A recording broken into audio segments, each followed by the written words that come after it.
I wanna try and take in all the highs, embrace them for more than a moment's time.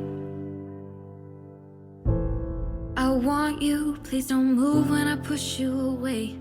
I know I contradict myself some days,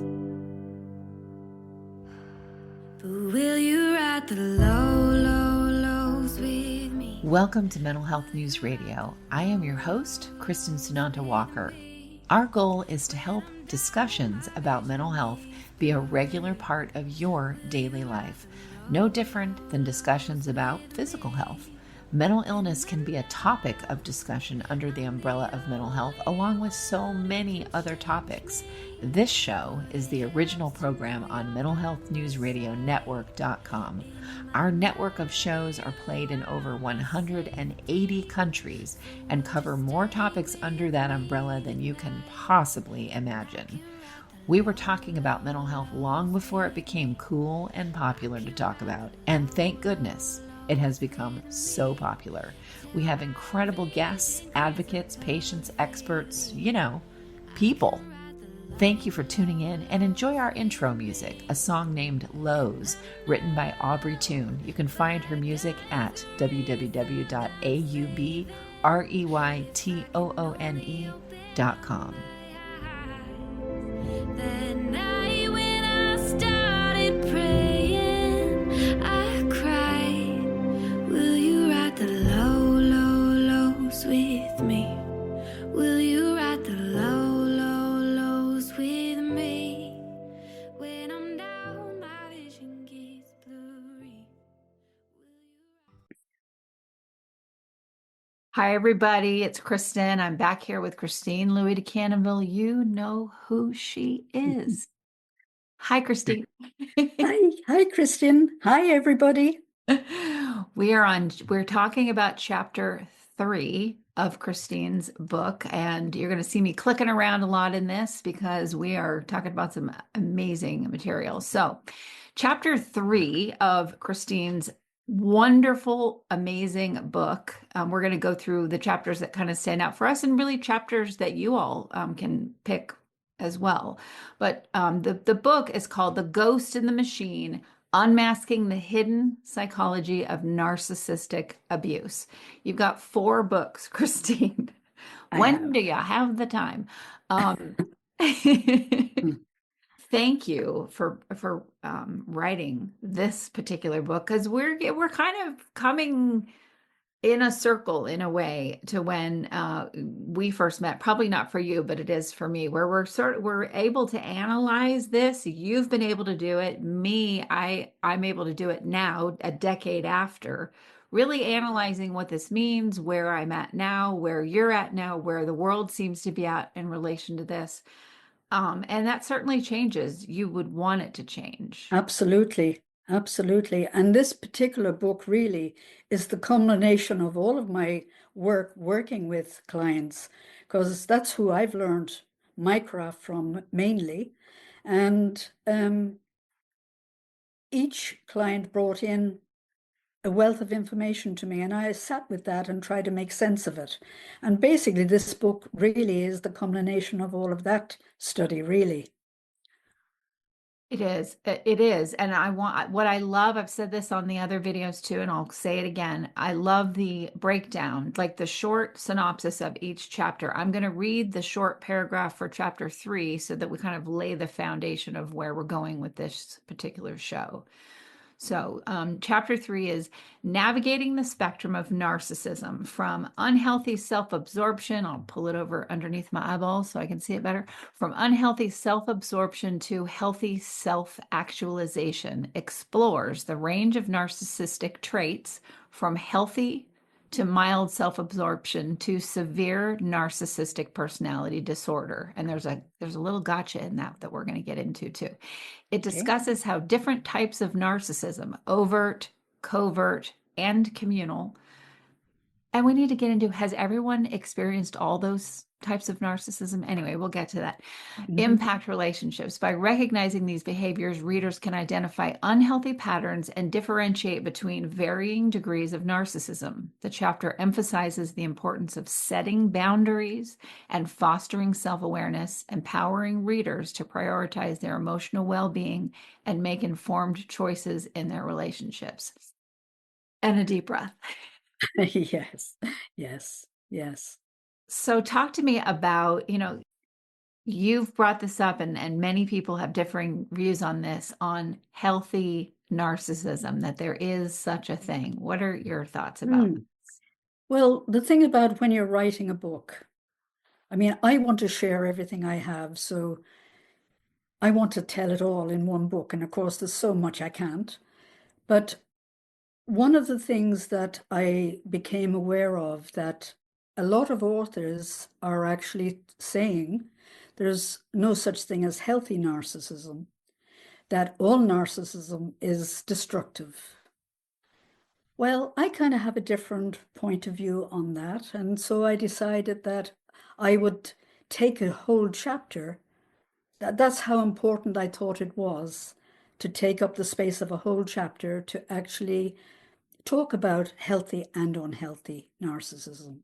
Yeah, and it is hotly debated too. And a lot of people sort of put it into the, oh, well, it's ego. You should have no ego whatsoever. And there's a debate around that too. You actually Yeah. would be dead if you didn't have an ego. So, I love the ego and I don't want to kill the ego at all. Our ego is what protects us. But sometimes it's like a child that it has to be reeled in a little bit. It has to be bounded a little bit. But I don't want to kill it. I love it. right. So in terms of our narcissism, what does healthy narcissism? I know this is a big subject, so we'll do a condensed version, but what does that look like? So someone can go, well, wait a minute. I was told, or I'm listening to this so and so on YouTube or whatever, and they're saying it's just bad, bad, bad all the way. And anyone who has any level of narcissism is just on their way to being in hell or they are the devil. So what do you say about that? Okay, well, first of all, we are all narcissistic to some degree, every single one of us. And there are times when, and I have mentioned this earlier, there are times when our narcissism will spike, when we're particularly stressed, when we're distressed, our narcissism spikes. But for those with healthy levels of narcissism, it will go back to its baseline once the stress is released or reduced. For a pathological narcissist, it won't go back to the base level is highly narcissistic. So our narcissism is actually about protecting ourselves. And it involves our self-esteem, it involves our ego, and it protects us. And we all need to have a certain amount because if we don't, we won't take care of ourselves. We won't eat properly. We won't pursue our dreams and our full abilities. So narcissism is healthy and natural, but it can, of course, become unhealthy. Can we read now about the wolf story? Okay. I think it's a good segue. All right, there is a piece in chapter 3 that is called "The Dual Nature of the Human Psyche: Navigating the Battle Between the Good and Bad Wolf." This really ties into how many victims of narcissistic abuse blame themselves and think that they're the narcissist. This can come into play here too. So, Okay. from your book, a question I am often asked is, are we all narcissistic to some degree? The answer is yes, without a doubt. We are indeed all narcissistic to some degree. In fact, we need a certain amount of narcissism to be healthy. Therefore, it is essential to understand the difference between healthy and unhealthy narcissism to navigate our spiritual quest for self-realization and achieve a balanced sense of self. As an old Cherokee Indian told his grandson, "My son, there is a battle between two wolves inside us all. One is evil. It is anger, jealousy, envy, greed, resentment, inferiority, lies, and ego. The other is good. It is joy, peace, love, hope, humility, kindness, empathy, and truth. The boy thought about it and asked, Grandfather, which wolf wins? The old man quietly replied, the one you feed. Would this explain why someone with very low self-esteem, trauma, someone who really doesn't know themselves yet would get involved with a very narcissistic person, be blown away by that person, and then they themselves start behaving like that person, but only when they're around or in a relationship with that person? Would that kind of explain that? It could explain it, but a lot of the time when you get involved with a narcissistic personality, it goes the opposite way, that you lose yourself. You've started off having good self-esteem, that you're confident, that you're fairly well balanced. But when you're, especially if you're living with somebody all of the time, you start to have your self-esteem eroded, your confidence eroded. You're second guessing yourself. You're being criticized a lot. You're being put down. And it starts to affect you that, in fact, you lose yourself a lot of the time. And you become somebody that you don't recognize yourself. But you can't figure out what is actually happening. You don't understand what is happening because, especially if this is a romantic relationship, someone that you've loved, someone who in the beginning of the relationship, during the idealization phase, the first phase, it's amazing. That's the stage when you can't do anything wrong. Everything you do, you're wonderful, you're marvelous. Oh my God. And we're so alike. And oh, you're my soulmate. And all the time, that person is not being their true self at all. But you don't know that. You think they are because you're being fully yourself. You assume they're being fully themselves. But then it comes a time at some point when suddenly this idealization will start to change and it becomes devaluing. So when you go into that second phase, now all of a sudden you can't do anything right. Everything you do is wrong. Everything.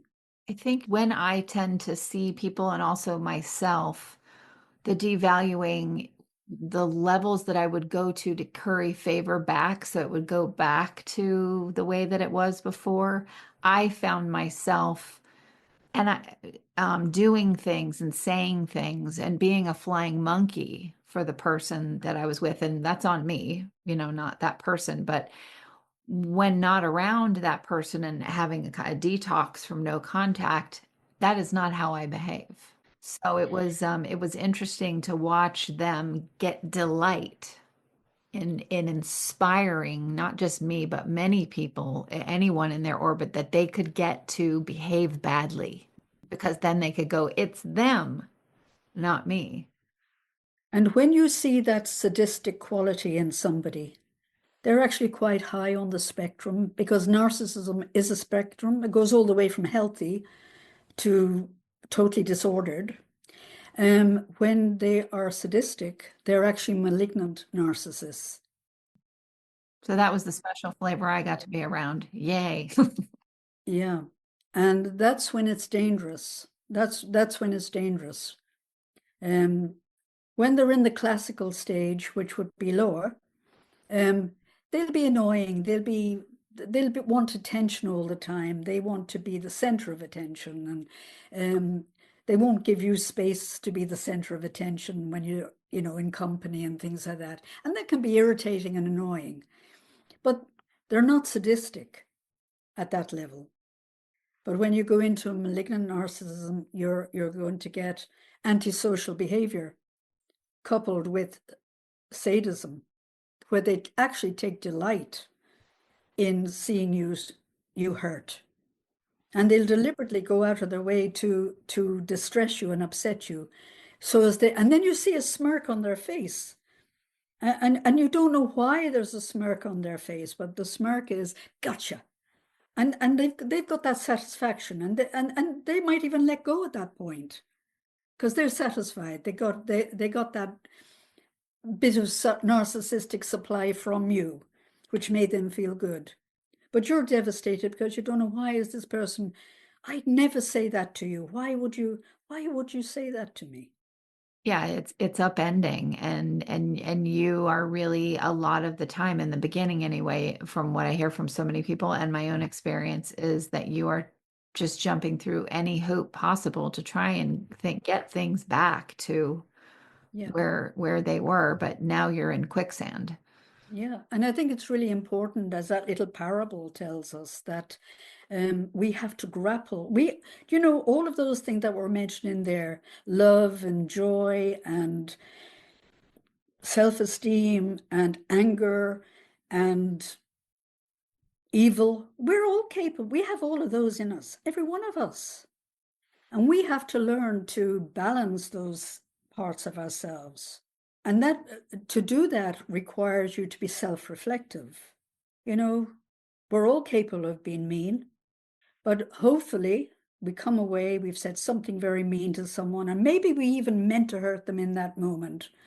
And we come away and we feel a bit guilty, and we feel that wasn't really nice. I feel a bit ashamed that I said that. I feel guilty about that. We might have the courage to go back and say, I'm sorry, I was out of order. Please forgive me. I was jealous and I took it out on you. I'm sorry. But even if we don't actually have the nerve to go and say sorry, we will reflect and say, that wasn't my better self. I learned from that. I won't do that again because I feel so awful now. And that's where healthy narcissism comes in, that we're reflective, that we will go over things, that we will go inward. That's the problem with narcissists, especially the higher up on the spectrum that they are. They're not self-reflective. They're not able to go inwards.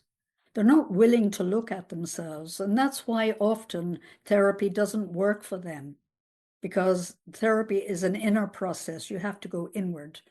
I always wondered too why the ones I was around seemed to be genius at their manipulation, but really quite a dunderhead when it came to just at anything else. Just really not a very competent person at life, always getting into weird interactions where people hate them, but obviously they were gaslighting and so on. But people couldn't put their finger on, you know, they did do brilliant things though in the midst of this nothing burger kind of self in quite many ways, because they were so underdeveloped when it came to empathy and things like that. But they did have this side that made them seem like a genius. And I likened it to, well, if your inner landscape is so devoid of color, of nuance, of empathy, of all of those things, then you really have a lot more time on your hands to manipulate, to think, to come up with scenarios, to mess with people. That's what I likened it to. And what do you think about that? And was I wrong there? I would agree. I would certainly see that they would come across as being quite genius and very confident, can sell you an idea very, very well, because they can get quite passionate about whatever it is that they're into. They're quite addictive in their personalities, so they can become quite addictive to the passionate thing that they're passionate about, which isn't a bad thing. They also tend to see themselves as having a high IQ. They generally do see themselves smarter than everybody else around them. But what they do lack, they lack emotional intelligence. And that's really, really important, especially when it comes to things like leadership. If you're a boss or any leadership, world leaders, any leaders really, because they have to be able to regulate their emotions. They have to be able to have empathy, that they can put themselves in your shoes to know how you may, how you might feel. So they can then come to you in a way that they're going to be diplomatic about the subject that they want to talk to you. But the narcissist forgets all of that. They're about their business. They have something to say to you, and they're going to say it, and they'll shoot from the hip. And shooting from the hip a lot of the time can be a good thing, but they completely emotionally miss where you are. We have some examples out there of very wealthy people, for example, talking about how, oh, it doesn't matter if people don't get aid from the government or whatever. Not that we're going to go into that, but I'm looking at that level of lack of empathy. It's also your life experience when you become so insulated in your gilded world where things like, $1,000 is like, that's like a penny in their pocket, not even that. So there's that level of ignorance and lack of looking at what other people have or don't have, and not placing yourself above them because you have money.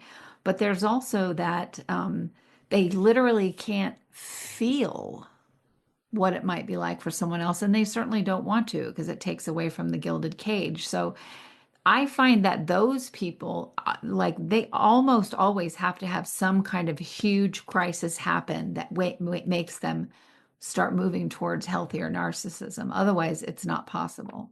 You got to remember, when a narcissist is after anything, doesn't matter what it is, if they show interest in you, they're after something. So if they're showing interest in you're talking about their people not getting paychecks or Right. social allowances or whatever it is, they don't care. It's about what they're going to get from the exchange. They're transactional. Everything they do is about, well, what do I get out of this? Okay, well, if I do this for you, what do I get? But they put their own needs first. So if, like what's going on at the moment for you all in America, we can't help but know all across the world what's going on because it's affecting us as well. Then we have to see where these people are coming from. They're about themselves. They're not about the collective. They're about the selective. And it's particularly, I think, very interesting at the moment how it's highlighting how they band together when they want to achieve something as big as what they're going after there now. Right. And that's, it's a small percent of the community. It's a small percentage of people that think like that, and they're coming together and they're banding their resources to help each other. But that's all transactional as well. They're helping each other achieve what they want. But it's only a matter of time that I can see that they're going to fall out with each other. Yeah, and it doesn't matter whether it's 2 of them or 10 of them or 20 of them. At some point, they're going to disappoint the other. And that's when they'll find themselves being thrown under the bus. Many times. Yeah, yeah. I did have I posed some questions out to listeners, and it was interesting because they all kind of boiled down. We got 21 questions and they all kind of boiled down to the same thing. Well, that's interesting. Yeah, it was around how you and I, since we've been talking about this, you talked about it way longer than I did. You introduced me to this, you and Andrea Schneider and Michelle. So you talked about it much longer than I did, but just in the last, let's say, the 10 years that we've been talking about it, they really want to know how we felt about it then, about narcissism and narcissistic abuse, and how we feel about it now, and if our language around it, or even that word, narcissism or narcissist, has changed. Not only have I changed, but I think the world stage has changed. When I suppose I started writing articles, I think it was 18 years ago I began writing. I was only finding out about it truly myself. I had come from a relationship within my own family. Some people will know that already, that I grew up with a psychopathic brother who I adored, I loved. He was the sibling next to me. I'm the youngest of 6 children. So it was the fifth and the sixth child. And so we ended up, even though I was from, the number 6 child, it ended up that my brother and I, all the other four had left. They'd all left and got married and things like that. So we were only two at home for most of my childhood. And because my brothers and sisters, some of them are my brother was 18 years older than me. So it'll tell you, it's quite a big difference. So that's other brother, my eldest brother. So I had been to therapy. I was training to be a therapist. I had to go through my own personal journey. So I had a lot of therapy. That was because I've done a lot of studies, and each study required me to do my therapy within that modality. But nobody ever mentioned narcissism. Nobody ever mentioned, your brother sounds quite a psychopath to me. Nobody. Also, no therapist wanted me to talk about the story. They say, yes, but let's go back to you. How are you feeling? Let's go back to you. And so I was silenced. And I I loved my brother and I was very protective of him. I hadn't spoken about this side of my family history to anybody. I hardly even acknowledged it myself. It was so awful. But all of a sudden, I started researching.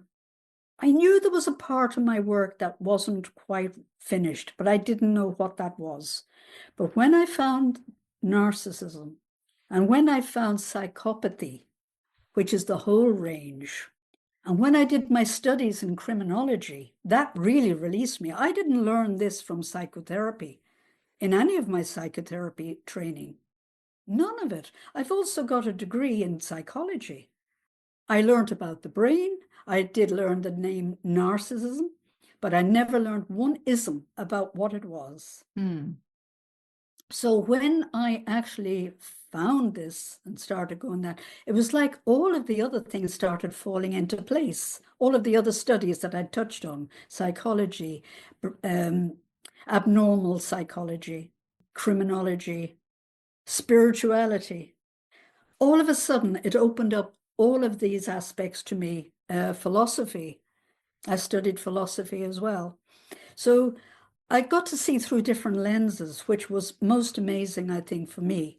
And I was able to then sit in the therapy room with people and who I recognized were in the place I had been. Some of them had done a lot of therapy. And they say, oh, I know my story inside out. I'm sick of talking about that, but I feel there's some piece missing. And they'd start talking, and I'd be hanging up in my head all these little red flags.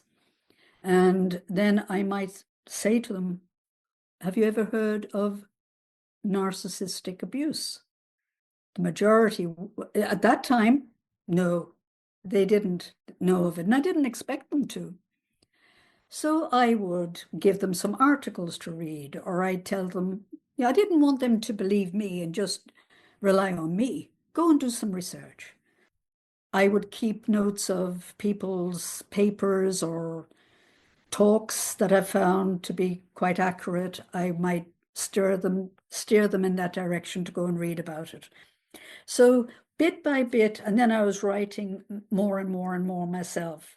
And then all of a sudden, loads of authors start coming out, loads of them, and some of them really, really good. Some of them not so good. Right. Some of them were rehashing what they had learned, but they didn't necessarily understand it themselves.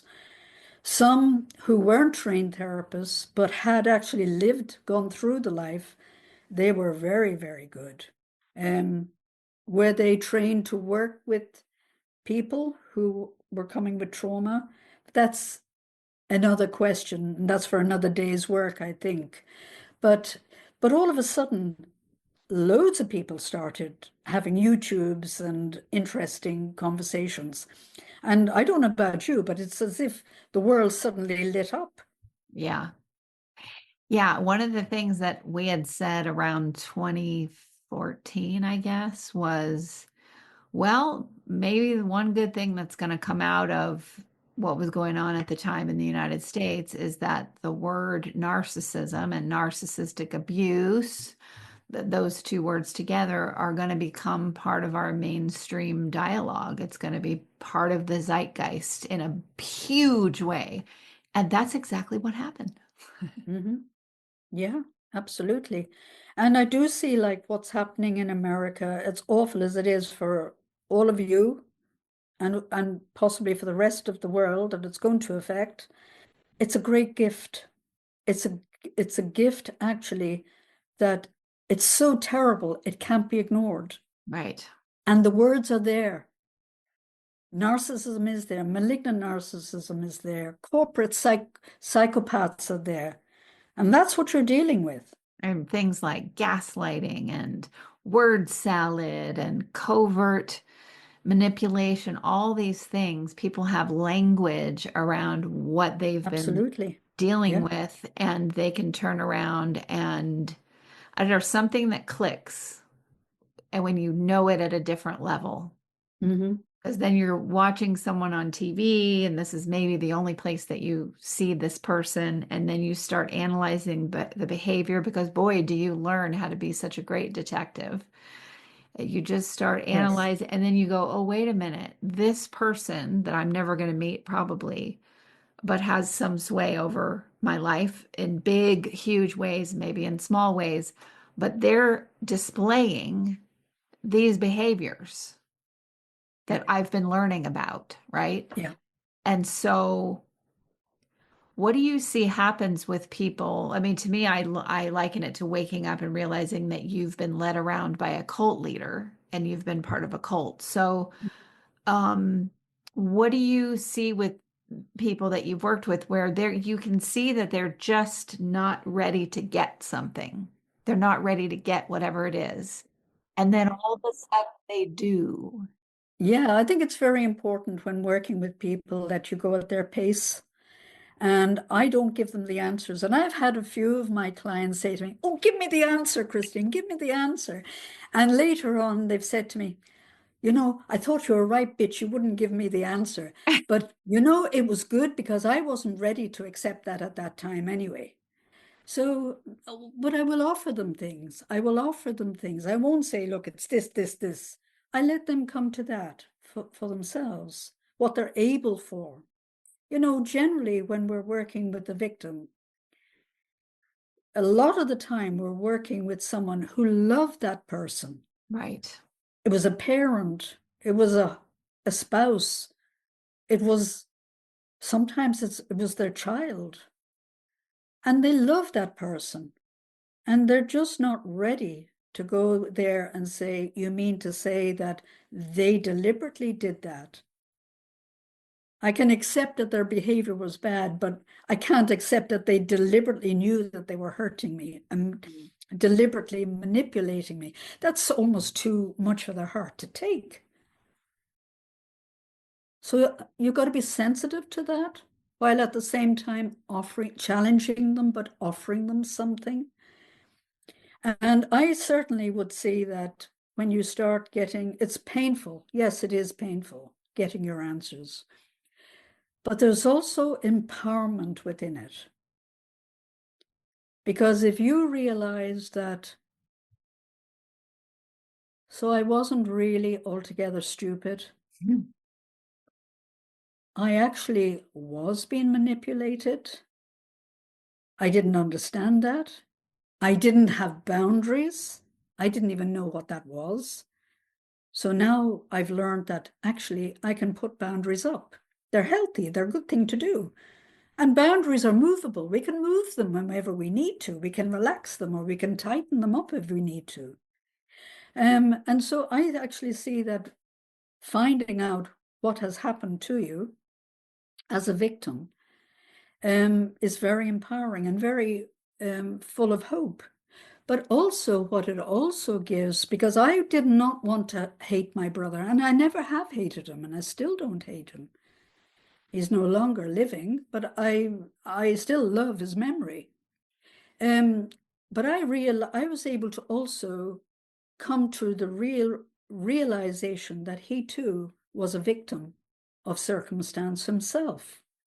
And out of that, he had built these defense mechanisms that we talk about when identifying a narcissist, these 9 criteria, such as having to be the center of attention, needing power and control.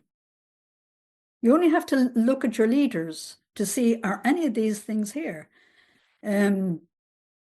Uh, haughty and arrogant, sense of entitlement. All of these, there's 9, but you've only got to have 5 of the 9 category to be diagnosed with narcissistic personality disorder. So when you realize that actually that person has been victimized somewhere along the way, probably in childhood, most likely in childhood. It doesn't matter whether they come from a poor background or a rich background, they can still be neglected. They can be over pampered, or they can that's too much attention or not enough attention. And both are very harmful to a child, to their development. So for me, when I realized that, I was grateful for that, because I didn't want to see my brother as all bad, because he wasn't, and I knew he wasn't all bad. But when he was bad, oh my God, he was probably one of the worst. So I see it as hopeful. I see it that if we can also, we understand that there's healthy narcissism compared to unhealthy narcissism, that we can get better therapies for working with people who have narcissistic tendencies, that we can work better with the victims who have been narcissistically abused, and that we bring them both back towards their wholeness.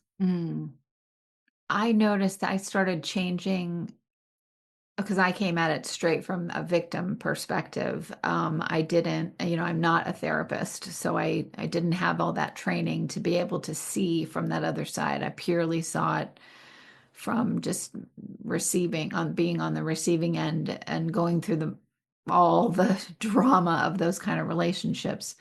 But I did notice somewhere around COVID is when I stopped saying things like, oh, they're a narcissist. And I started saying things like, well, they're behaving very narcissistically. And that was a big change for It is me. a big change, yes. Yeah, and it's a very good change. It's a healthy thing in you. It's coming out of your compassion. It's coming out of your heart place rather than out of your hurt place and your trauma place. And it's interesting because in the beginning, when you are so hurt, just the thought of anyone calling you a narcissist, oh, that would be devastating. Or just you can't, anybody that even tells you that someone's a narcissist, you're like, because you're so in Yeah. your hurt, you're so in your pain. So I Yes. felt like, okay, I must have really done a good job of healing a lot of that pain to be able to get to this other place, Oh, it's a process. because it can also be a trap, right? Because that whole victim story of the narcissist, and you're extremely empathetic, you can get lost in that forever. You can stay in that, oh, feeling sorry for them, and you're going to heal this wounded child. And really, what you're playing on in that too is your own narcissism when you're trying to heal. A lot of martyr stuff I found it within myself. Oh, Mhm. okay, I'm not looking at people realistically. I'm not healthy myself, hence why I keep getting into these relationships. So, Yeah. can you talk a little bit about that? Yeah, because in a kind of a way, the victim and the narcissist almost need each other Mm-hmm. to to highlight their shadow side, because that is the shadow side of us. In a kind of a way, if they can meet each other somewhere in the middle, which comes from healing, really, if they can meet each other somewhere in the middle, where they actually now begin to see and understand each other, that's a great healing going on. And it is a gift to find out your shadow side, because you can do something about that, no matter who you are, even if you're the worst narcissist ever. If you have the willingness to go inward, to look at your shadow, to embrace it, to be compassionate with it as well, because our shadow is coming out of a place of fear. Narcissists are quite fearful people. Mm-hmm. I mean, and a narcissist would be the first one to say to you, "What are you talking about? I don't fear anyone." And the reality is, well, maybe you should, because some people should be feared. You know, you don't have to be the strongest, the richest, the most intelligent, the best looking in the world. It's okay to just be who you are with your gifts and your talents. And narcissists do have great talents. They do, because they practice it so well. They're master manipulators. But you can use that in a positive light as well. Yeah, I got a lot out of interviewing narcissists. I did an interview with one. I c- I should remember his name, but I don't need to advertise him. Anyway, he wrote a book and it was a bestseller, and he calls himself a psychopath. And I found it interesting that even during the interview, I think it was a half an hour long interview, he said, "Oh." You know, he was being charming and whatever. That lasted about 28 minutes. And then it was the real one came out, and he just started saying things like, "I'm just exhausted sitting here with you because I can just tell that you just care." And that I can't even imagine walking. I mean, he said this on the air. I can't imagine walking around in your life as you, saying hi in response to people being kind to you and putting that effort. So exhausting. The reason why I'm able to get all this stuff done is because I don't have any of that stuff. I thought that was a huge tell for me. Oh, wow.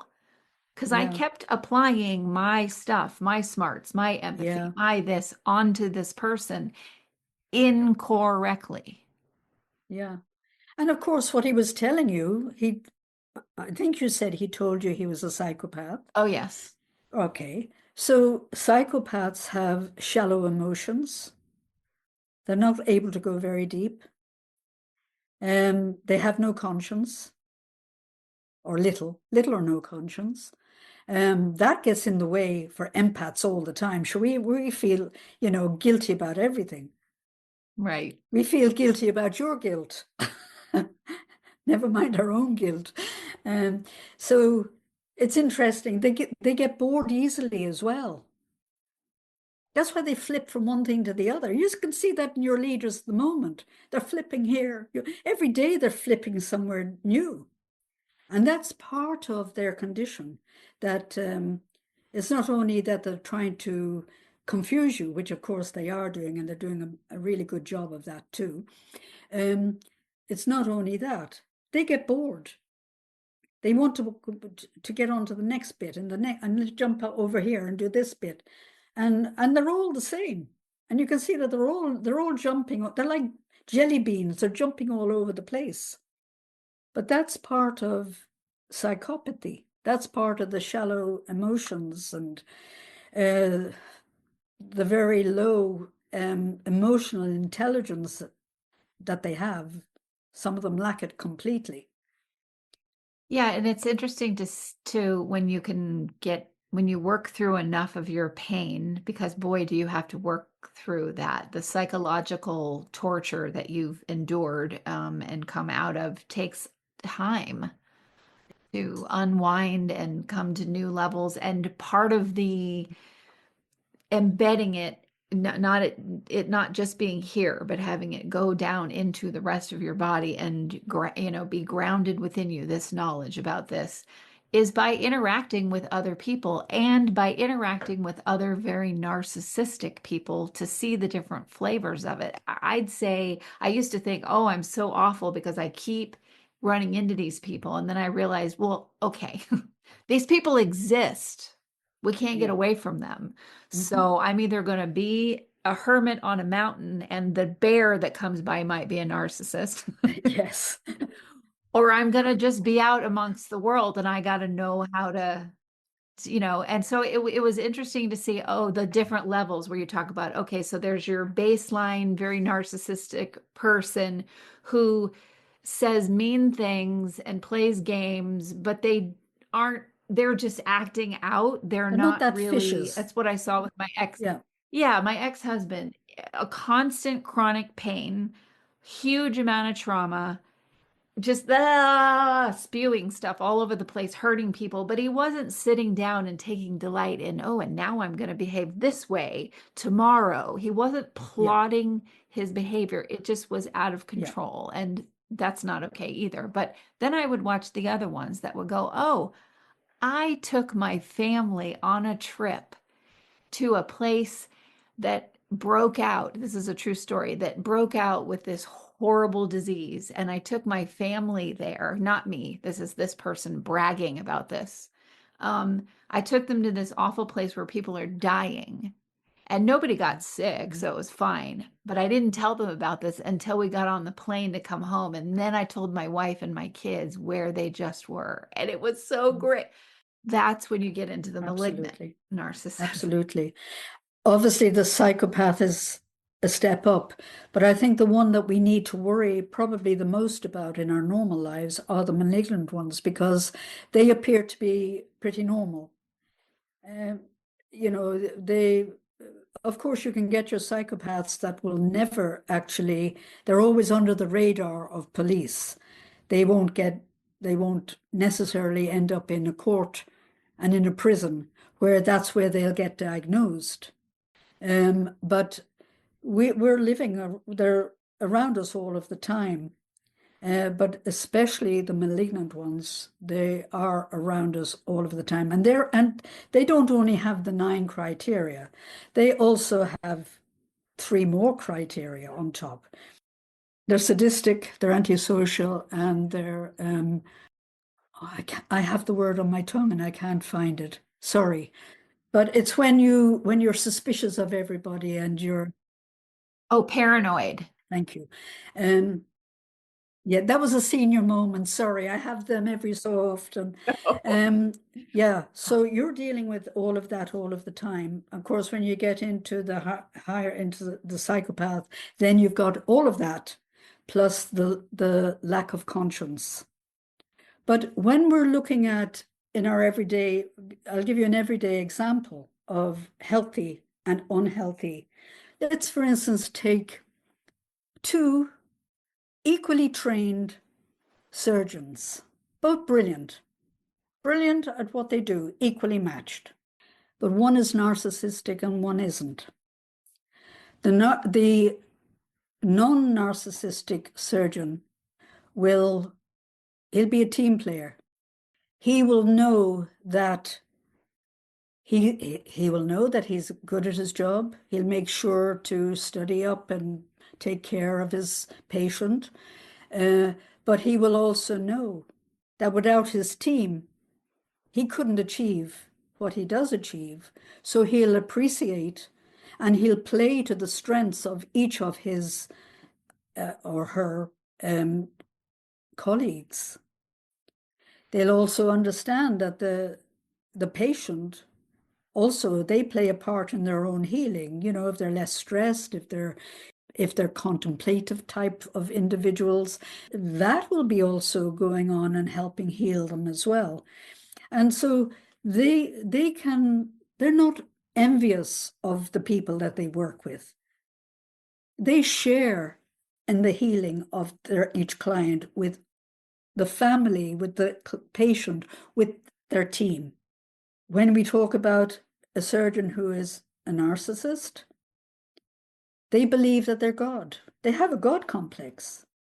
They believe that without their knowledge, that this patient would never have, nobody could have done the job that they did with this patient.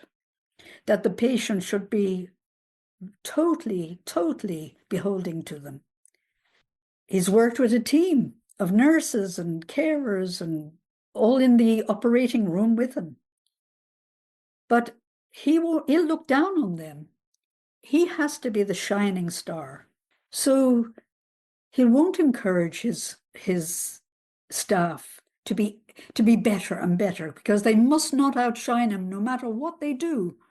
He wants to be able to say, I've got the best team in the world. And he will do that. But that's not about them. That's about him. I have the best team in the world. You need to be coming to me. But they mustn't outshine him, because if they outshine him, they'll find themselves gone. He'll be envious of them. Right. You want to see a perfect example of what Christine's talking about. Go grab a movie with Nicole Kidman and Alec Baldwin, and I'm going to look it up so we have the name here. It's such a good movie, but in the movie, Alec Baldwin plays the surgeon you're talking about. And I'm looking up the name of the movie here. And he actually says in the movie, Malice is the name of the movie. Oh my gosh, he actually says when a patient has died or something on his table, and he says, I am God. So it's fascinating. He and Nicole Kidman's characters are different kinds of, they're both on the spectrum. And then the husband of Nicole Kidman is the empath walking around in the movie, who wins in the end, but wins in the end. His life was completely destroyed. He's a stronger person in the end, but my God, what he went through. So it just perfectly encapsulates what you're talking about, that difference between someone that is about being of service to others, and they don't even really, and their biggest issue is that they neglect themselves. And then you have, which that's a typical empath, right? Not healthy either, and lots of therapy to get through that. And then you have the narcissist, where it's all about them. Yes, with the narcissist, it's all about them. With the empath, it's all about others. And neither, you got to get it into balance. Either way is not good. Absolutely. Well, Christine, I want everyone to know they need to go buy your book, The Ghost in the Machine, but it is not, it is only available in one place. And we talked about another show why that is. We don't need to go into it now, but listeners, this is the place to go and get it. It's a downloadable book. We're going to have these shows that we do on camera will be on Christine's YouTube, and then the audio version will be on my podcast. And we're just kind of, we're seeing how important it is right now with the way things are going all over the globe, not just in the United States, all over the globe. How important it is to talk about this from the perspective that we have about it now. So the book is called The Ghost in the Machine. Christine, where can people find the book? It's only available on my website, narcissisticbehavior.net. You can download it immediately if you go onto my website. I highly recommend it. We're going to keep doing these shows about every couple of weeks. We will poke around in another chapter. Yeah. And just to remind you, the name of the book, which you have said, is The Ghost in the Machine. And what I've tried to do is, the ghost represents thinking and feeling, and the machine is the behavior and the actions. But that's not only of the narcissist, it's of us all. It's so I point out, why do the victims do what they do? Why do they PMOS all the time? Why do they please all the time? They're trying to stay safe. It makes absolute good sense to me that they do that. I mean, how clever is it for a child to learn to please a parent they can never please? But when they're pleasing that parent, they feel a little bit safer. It makes brilliant sense to me. But we need to understand why we do what we do. And it's not about making us feel bad about it. It's helping us to understand, wow, wasn't that, how did I know? How did I know to do that? But is that serving me well today? And that chances are it isn't allowing you to reach your fullest potential. And that's where the spiritual dimension of narcissism comes in, because as you get healthier in your narcissism, that helps you go inward. And as you go inward, you get in touch with a much bigger world than the world we know.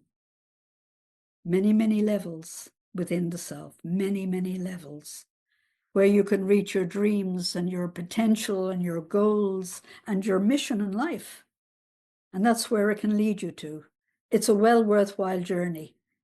It's painful at times, but it's not all painful. There's a lot of joy that can come from the journey of recovery. Yeah, you're both. Wherever you sit in terms of the narcissism spectrum, and someone who's fully way into the spectrum of narcissism, you both are on a journey. And that journey is to discover yourself, but you're doing it in different means. For a narcissist, I think it means that you journey and you look at what you're doing out there Yeah. and how it's affecting people Yeah. and how it hurts people, and then sitting with the shame and the pain of what you have done Yeah. to others. And then on the empath, or the other side of things, it's, oh my gosh, I hardly think of myself. It's all about everybody else. I'm a ghost in my own self. And and that's not good too, because especially if you have children, you will probably be teaching your children. I know I did. You're teaching your children to think about everybody as well. And and when they're struggling they want to be themselves, but you're telling them, oh yeah, but think about Nana. How would Nana feel that you would be saying that?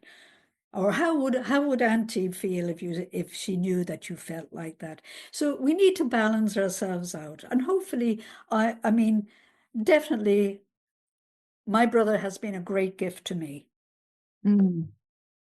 Sometimes he was a curse, but he was also a great gift to me. And I certainly know myself better as a result of my healing journey. And what a place to get to. Yeah. Because you've got to go through all the stages. And everybody goes through those same stages when it comes to narcissistic abuse. Yes. Yeah. We all do. However, to 10 years later, for me, to not even think about these people, to be able to really pull out a memory and no triggers, just look at that memory and be able to turn it around like a Rubik's Cube and go, oh yeah, I see where that, and oh, that too, but not have any shame or running, like really be able to look at it and sit with that. It takes a lot of work, but my God, it's It so does, worth but it. it's never been so easy to see examples. You only have to look at any reality show, Right. and once you understand the behaviors or start to get an understanding, you're going, oh my God, how narcissistic is that one? And they're great tools for learning, watching the reality shows, I think, anyway. Right. America gives you plenty of examples. Absolutely. So they're your country are educating the world really without even being aware. Unfortunately, you have to live in it. Right. Right. I'd rather have another country. Yeah, exactly. Well, this is so cool, Christine. I'm so glad that you agreed to do this. And we will be back in a couple of weeks to do yet another show. But for now, mwah, thank you. And thank you. Bye, everybody. We'll catch you on the next round of shows. But will you ride the low, low, lows? lows with me? Will you ride the lows with me? One thing you can always count on at Mental Health News Radio Network and my show is that there will always be dogs around. Why? They are natural healers, excellent for your mental health. The original therapy dog Miles has something to say in just a moment. For now, please check out all of our amazing shows at mentalhealthnewsradionetwork.com and all your favorite podcast apps. Until next time, I'm Kristen Sananta Walker, and thank you for listening. Me tonight, and I can ride the lows with me. I can ride the lows with me till my vision clears up perfectly. I can ride the lows with me. Good boy.